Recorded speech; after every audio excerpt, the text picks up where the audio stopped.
The BJP is willing to work with the Congress in Meghalaya. No, not BJP.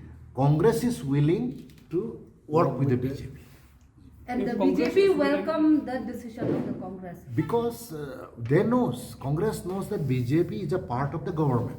Knowingly they came.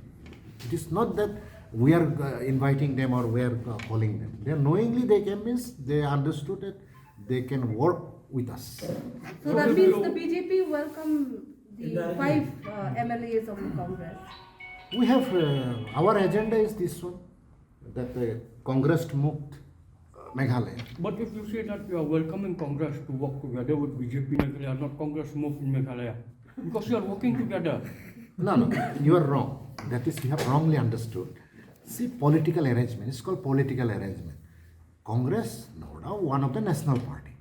So they do not have a permanent president also. From the beginning, I have been telling, their organization structure is totally collapsing.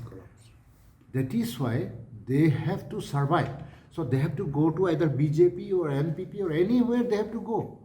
So when they go, it is not that they are not coming with the Congress ideology, mind it. But till now we are still the MLA of Congress. No, have not they left may the political be, they may party. be membership, may be elected from the Congress, but they have accepted our coalition's common minimum program. That is why they have. That is why they have come. Our ideology they have accepted. That is why they come. If they are not accepted, they will not come. BJP is there. We are never going to join with this political party. I mean this government. So they have accepted.